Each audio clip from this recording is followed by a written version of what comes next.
హైదరాబాద్ లో RTC city బస్సుల ఛార్జీల పెంపునకు నిరసనగా ఇవాళ బీఆర్ఎస్ ఆధ్వర్యంలో చెలో బస్ భవన్ కు పిలుపునిచ్చారు. ఈ మేరకు గ్రేటర్ పరిధిలోని బీఆర్ఎస్ ఎమ్మెల్యేలు వారి నియోజకవర్గం నుంచి బస్ భవన్ వరకు ఆర్టీసీ బస్సులో ప్రయాణించనున్నారు. ఈ క్రమంలోనే కీలక పరిణామం చోటు చేసుకుంది. నిరసనలో పాల్గొనేందుకు సిద్ధమైన మాజీ మంత్రి హరీష్ రావును పోలీసులు హౌస్ అరెస్టు చేశారు. కోకాపోటలోని ఆయన ఇంటి వద్ద భారీగా పోలీసులు మోహరించారు. మరోవైపు బీఆర్ఎస్ వర్కింగ్ ప్రెసిడెంట్ కేటీఆర్ ఇంటి వద్ద కూడా భద్రత కట్టుదిట్టం చేశారు. ఇప్పటికే కేటీఆర్ సికింద్రాబాద్ పరిధిలోని రేతిఫైల్ బస్ స్టాండ్ నుంచి బస్సులో ప్రయాణం చేస్తూ బస్ భవన్ కు చేరుకోవాలి. ఈ మాజీ సీఎం హరీష్ రావు బస్సులో మెహదీపట్నం బస్టాండ్ నుంచి బస్ భవన్ కు చేరుకోవాల్సి ఉండగా వారిని పోలీసులు అడ్డుకున్నారు.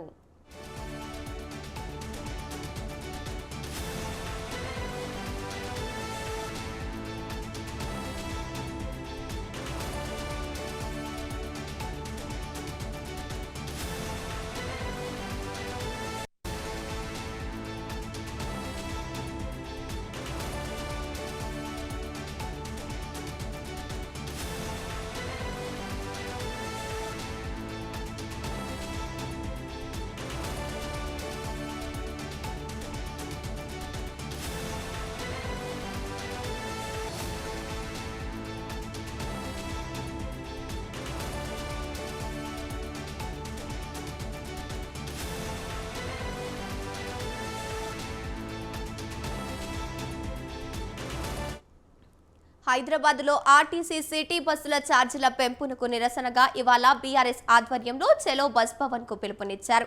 ఈ మేరకు గ్రేటర్ పరిధిలో బీఆర్ఎస్ ఎమ్మెల్యేలు వారి నియోజకవర్గం నుంచి బస్ భవన్ వరకు ఆర్టీసీ బస్సులో ప్రయాణించనున్నారు. ఈ క్రమంలోనే కీలక పరిణామం చోటు చేసుకుంది. నిరసనలో పాల్గొనేందుకు సిద్ధమైన మాజీ మంత్రి హరీష్ రావును పోలీసులు హౌస్ అరెస్టు చేశారు. కోకాపేటలోని ఆయన ఇంటి వద్ద భారీగా పోలీసులను మోహరించారు. మరోవైపు బీఆర్ఎస్ వర్కింగ్ ప్రెసిడెంట్ కేటీఆర్ ఇంటి వద్ద కూడా భద్రత కట్టుదిట్టం చేశారు.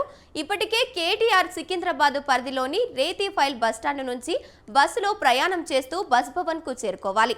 ఇక మాజీ మంత్రి హరీష్ రావు బస్సులో మెహదీపట్నం బస్టాండ్ నుంచి బస్ భవన్ చేరుకోవాల్సి ఉండగా వారిని పోలీసులు అడ్డుకున్నారు.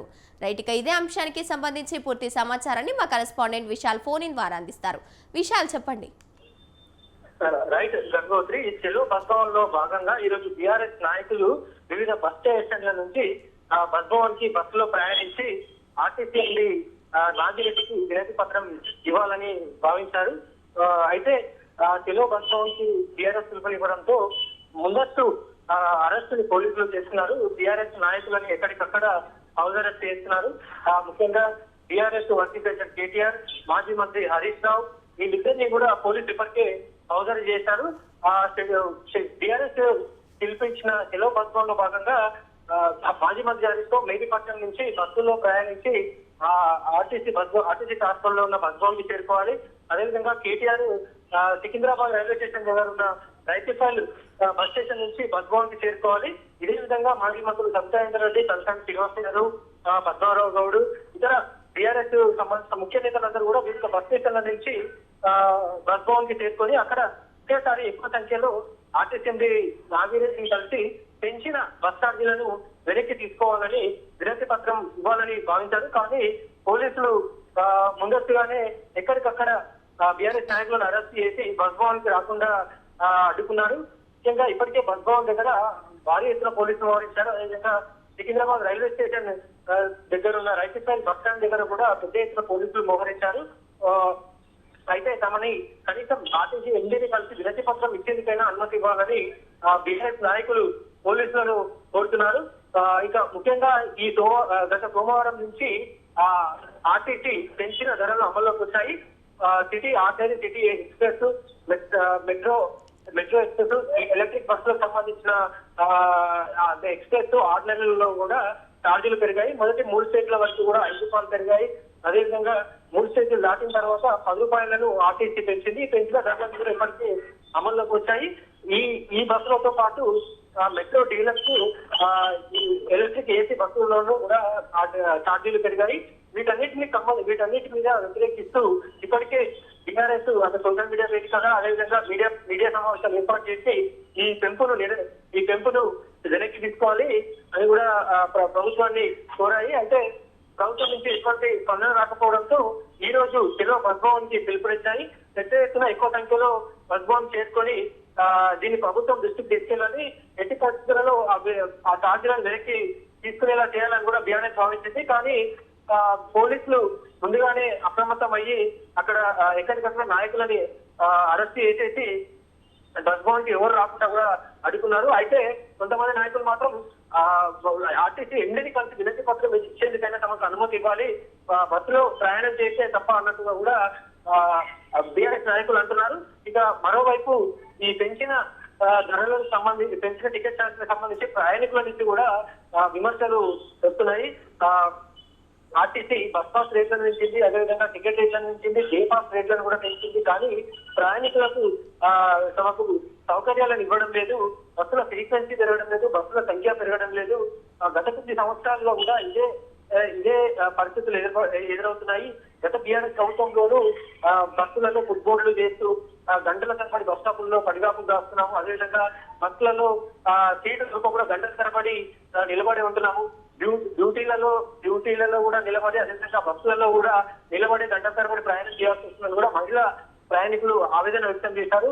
ఇక మరోవైపు తెలంగాణలో మహాలక్ష్మి పథకం తర్వాత దాదాపు 27% మహిళా ప్రయాణికులు ఆర్టీసీలో ఎక్కువ మంది ప్రయాణం చేస్తున్నారని ఆర్టీసీ తెలిసింది. ప్రభుత్వం కూడా దీన్ని పెద్ద ఎత్తున ప్రచారం చేస్తుంది. అయితే పెరిగిన మహిళల ప్రజాదరణ, అదేవిధంగా పెరిగిన ప్రయాణికుల సంఖ్యకు అనుగుణంగా బస్సుల సంఖ్య పెరగకపోవడాన్ని ట్రాన్స్పోర్ట్ రీసెర్చ్ అనాలిసిస్ విశ్లేషకులు వాళ్ళు తప్పుపడుతున్నారు.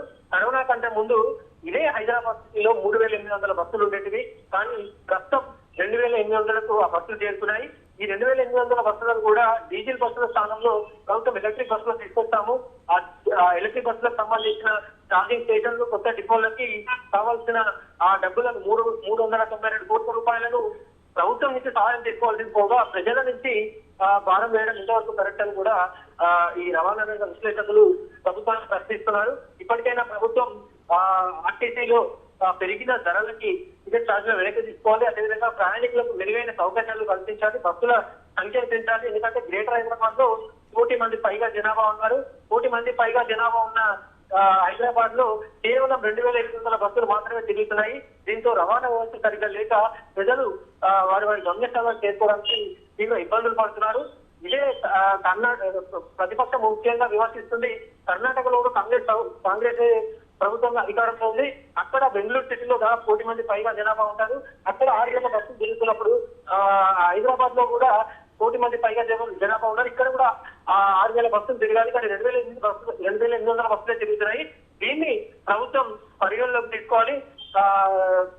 వెంటనే పెరిగిన టికెట్ ఛార్జీలను తగ్గించేసి కొత్త బస్సుల సంఖ్యను పెంచాలి. అదేవిధంగా బస్ షెల్టర్లు లేకుండా ప్రయాణికులు ఎండాకాలంలో, వానాకాలంలో ఇబ్బంది పడుతున్నారు. వీటన్నిటి కూడా పరిగణలోకి తీసుకొని ప్రభుత్వం వెంటనే టికెట్ ఛార్జీలను తగ్గించేసి ప్రయాణికులకు మెరుగైన సౌకర్యాలు కల్పించాలని ప్రతిపక్ష బీఆర్ఎస్ నాయకులు ప్రభుత్వాన్ని ప్రశ్నిస్తున్నారు. గంగోత్రి విశాల్, ఇప్పటి వరకు అయితే 2,000కు పైగా ప్రత్యేక బస్సులను ఏర్పాటు చేసింది ప్రభుత్వం. ఈ మహిళలకు ఉచిత బస్సుతో పాటు పురుషులకు ఎక్కువగా అధిక భారం పడే అవకాశం ఉంది. దీంతో పాటు బీఆర్ఎస్ నాయకులు హౌస్ అరెస్ట్ చేయడం ఎంతవరకు కరెక్ట్? ప్రభుత్వం దీనిపై చర్యలు తీసుకుంటుందా? అధిక రేట్లను తగ్గించే అవకాశం ఉందా? ముఖ్యంగా తెలంగాణలో ఆర్టీసీ గురించి చెప్పుకోవాలంటే మహాలక్ష్మి పథకం ముందు, మహాలక్ష్మి పథకం తర్వాత చెప్పుకోవాలి. మహాలక్ష్మి పథకం తర్వాత ప్రయాణికుల సంఖ్య పెరిగింది. దాదాపు గ్రేటర్ హైదరాబాద్ లోనే 25-30 లక్షల మంది వరకు ప్రయాణం చేస్తున్నారు. అయితే వీటికి అనుగుణంగా బస్సుల సంఖ్య మాత్రం అంత ఆశించిన స్థాయిలో పెరగలేదు. ఎందుకంటే కరోనా కంటే ముందు ఇదే హైదరాబాద్ లో 2021 కంటే ముందు ఇదే హైదరాబాద్ లో 3,800 బస్సులు తిరిగేటివి. కరోనా తర్వాత ఆర్టీసీ నష్టాల్లో ఉందని 1000 బస్సులు తగ్గించేసి వాటిని 2,800 బస్సులకు పరిమితం చేశారు. ఈ 2,800 బస్సుల్లోనే మహాలక్ష్మి పథకం కూడా అమలవుతుండడంతో ప్రయాణికులు మహిళా ప్రయాణికులు పెరిగారు. వాళ్ళకి మంచి ఆదరణ వస్తుంది. అయినప్పటికీ బస్సుల సంఖ్య పెరగకపోవడంతో ఇబ్బందులు పడుతున్నారు. ఈ వీటికి తోడు ఇదే ఏడాది జూన్ లో బస్ పాస్ రేట్లను దాదాపు 300 రూపాయలు ఒక్కొక్క బస్ పాస్ మీద పెంచారు. అదేవిధంగా టికెట్ రేట్లను పెంచారు, డే పాస్ రేట్లను పెంచారు, టోల్ గేట్ సంబంధించిన జిల్లాలకు వెళ్లే టోల్ గేట్ల ఛార్జీలను కూడా పెంచారు. ఇన్ని ఛార్జీలు పెంచుతున్నప్పటికీ ప్రయాణికుల నుంచి ప్రోత్సాహం లభిస్తూనే ఉంది. కానీ ప్రయాణికులకి ప్రోత్సాహం వస్తున్నా కూడా ప్రయాణికులకి మెరుగైన సౌకర్యాలు కల్పించడం లేదని ఒక ఆవేదన వ్యక్తం చేస్తున్నారు. అంటే ప్రభుత్వాలు మారినా తమ ఇబ్బందులు మారడం లేదని సగటు సామాన్యుడు ఆవేదన వ్యక్తం చేస్తున్నారు. ఇది ముఖ్యంగా బెంగళూరు హైదరాబాద్ లో ఒకటే జనాభా ఉంటుంది. అక్కడ 6,200 బస్సులు ఇప్పుడు తిరుగుతున్నాయి. అదేవిధంగా హైదరాబాద్ లో మాత్రం కేవలం 2,800 బస్సులు మాత్రం తిరుగుతున్నాయి. అంటే సగం కంటే తక్కువ ఉన్నాయి.